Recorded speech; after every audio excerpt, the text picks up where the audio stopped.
All right, today we're going to talk a little bit about ethnicity and nationalism. What is a nation? Simply put, a nation is an ethnic group that demands a state. And because states must have territories, that means that these ethnic groups are also demanding a land of their own. Ethnic groups are individuals who share cultural, physical, linguistic, or religious characteristics, as well as a shared historical experience. Ethnic groups often demand some form of political recognition within states, but do not usually organize to demand independence and sovereignty.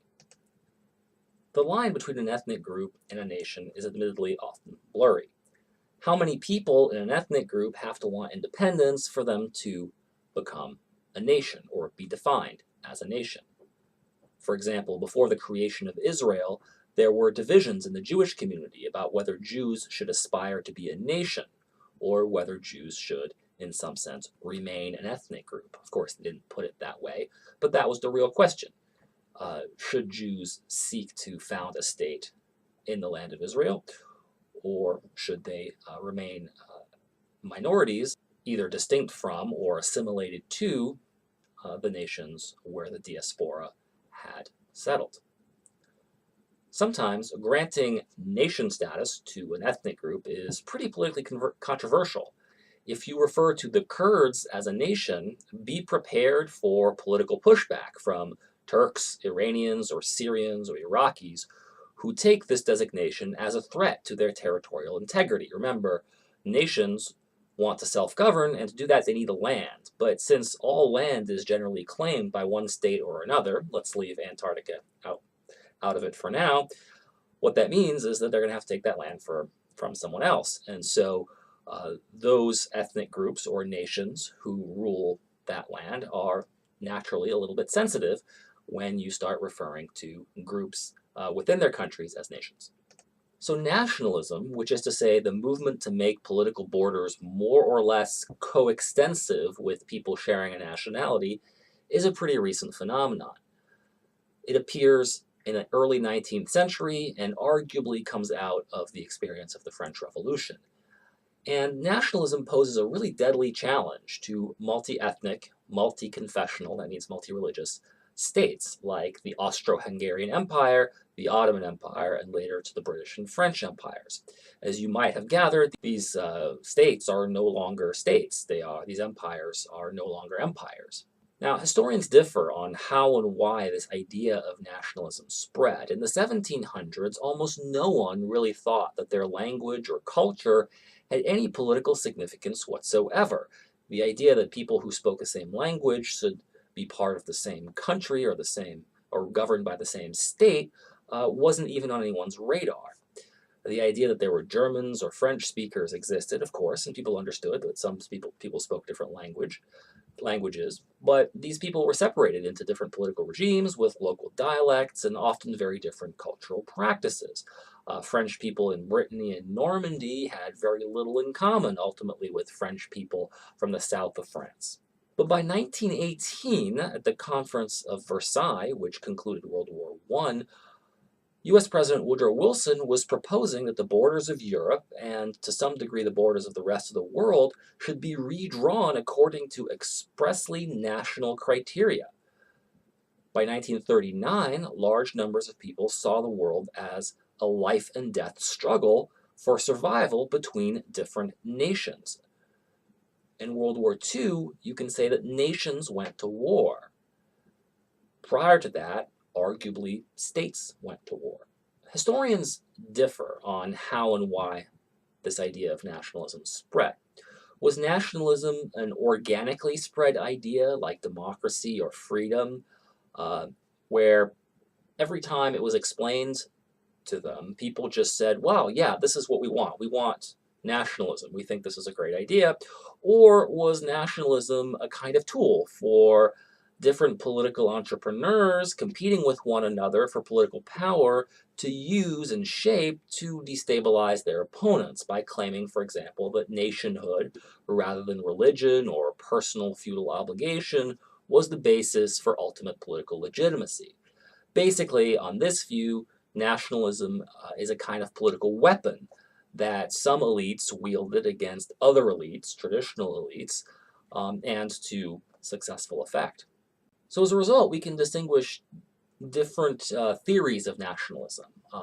On the instrumental view of nationalism, rational and self-interested elites manipulate existing cultural feelings and symbols to advance themselves towards their political goals. On this view, nations are imaginary constructs like race or religion that elites invent for the purposes of effectively waging war, collecting taxes, and imposing their vision of political order on society.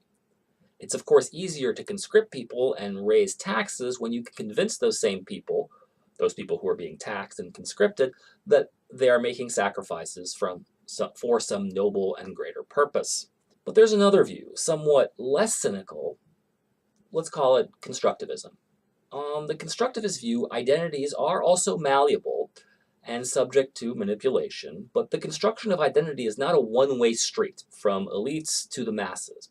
On this view, everyone is kind of manipulating everyone else. So elites certainly do try to manipulate fraternal feelings for the purposes of conscription and taxation. So they create national schools and education systems where everybody is taught a more or less common curriculum, as well as a common history, taught how to be French, taught how to be American, or taught how to be Iraqi. But they're not the only ones doing manipulating. The commercial classes want to encourage these feelings, to encourage consumption of domestically produced goods, that is to say, goods that are produced by people from the same nationality as you, and make that trade cheaper, but also make people less likely to want to consume foreign goods made by people, of course, who do not share a nationality with you. And finally, ordinary people, the masses, you might say, use these feelings of nationality to extract pensions, poverty relief, and other political concessions from both the commercial and the elite political classes. In other words, it goes both ways. Once you let the genie out of the bottle, everybody can use nationalism to further their own political goals. Now, in contrast to these instrumental and constructivist views, you have something called primordialism. Now, primordialism effectively says that people have always formed more or less impermeable, that is to say, cannot be crossed, ethnic and national groups, and always identified as being part of such ethnic and national groups. That is to say, we can reach far back into the sands of time and find people who are French and German and English.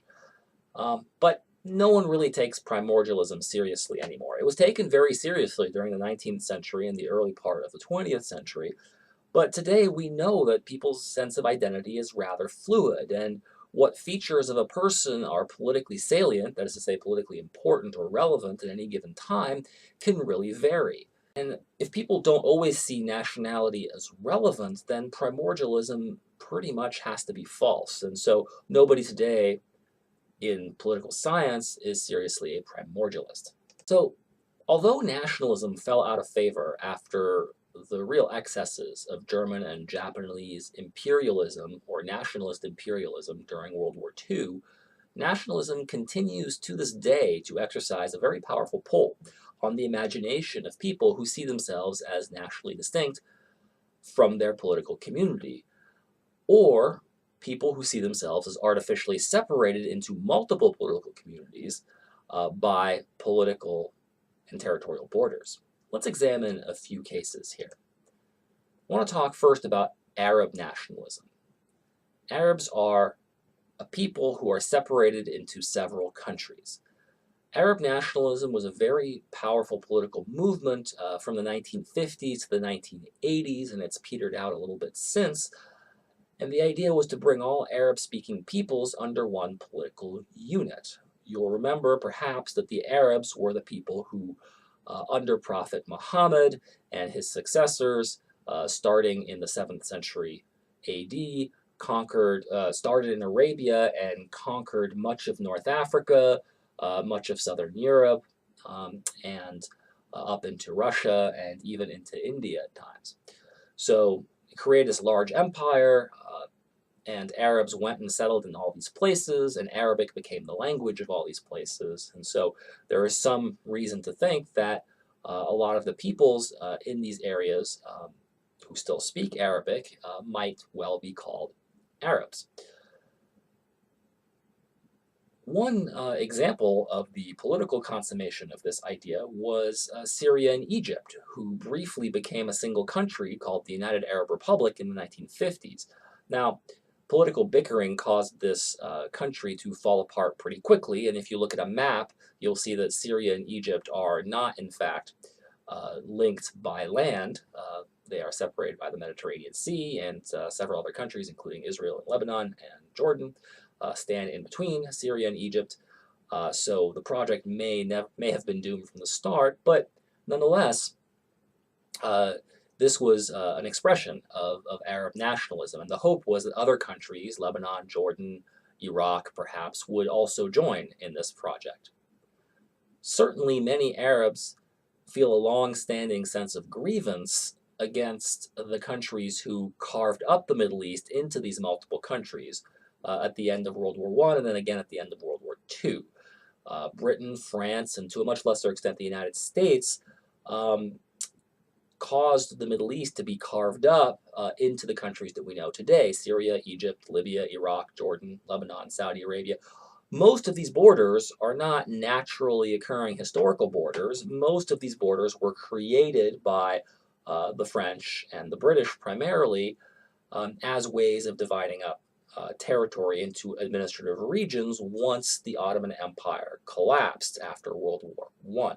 So these countries are essentially Western creations, at least their borders are Western creations, and today the people who live in those countries sometimes see themselves as one people, even though they are separated into multiple governments.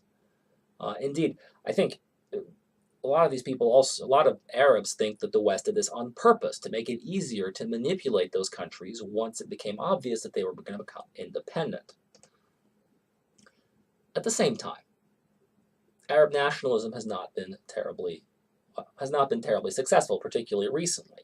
There are lots of local differences, and local elites and power players have often stood in the way of any Arab political union because those people would stand to lose power in a larger political entity. It's better for some to be a big fish in a small pond than one of many big fish in a very large pond. Certainly, Saudi and Kuwaiti emirs were never particularly keen on sharing their oil wealth with oil-poor countries like Lebanon, Syria, or Jordan, or Egypt for that matter. Since 1948, attempts to create an Arab nationalism have often come up against equally determined attempts to create a very distinct Egyptian, Iraqi, or Syrian nationalism, just to name a few. Now, this lends support to the thesis that nations don't just appear, but they often the creations of political projects, and a lot of people feel that the instrumental view of nationalism is particularly well reflected in the projects of elites in Egypt, Syria, and Iraq particularly to create Syrian, Iraqi, and Egyptian identities, a fellow feeling that might otherwise not have arisen. Another example of nationalism in practice is nationalities that are trapped within larger political units. You might call these multinational states. Examples of this include Scottish nationalism within the greater United Kingdom, Catalonian nationalism or Basque nationalism in Spain, and even Quebecois nationalism within the larger political unit of Canada. All of these projects are special to the extent that they forced popular votes, or you might call them referenda, on the subject of independence. That is to say, people voted whether to remain part of the greater political entity or whether to secede and become their own nation state. So far, all of these particular attempts at secession have failed, but most recently, the bungled Spanish response to the Catalonian Parliament's attempt at secession makes Spain the most likely candidate for a breakup. Now, not all types of nationalism are the same.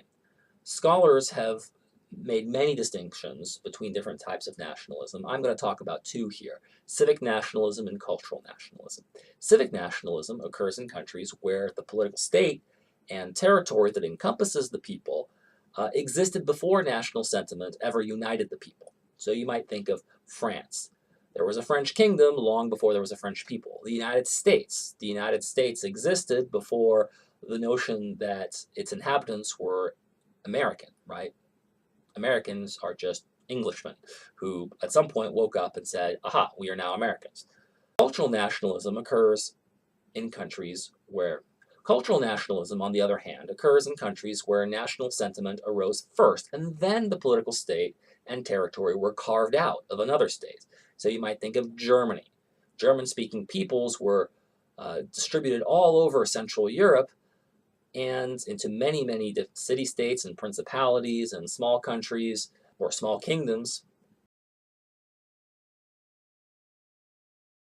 Germany only became a nation-state in 1870. Same for Italy. Italy used to be a series of kingdoms: the kingdom of the two Sicilies, the kingdom of Naples, the kingdom of Savoy, and so on and so forth, Venice.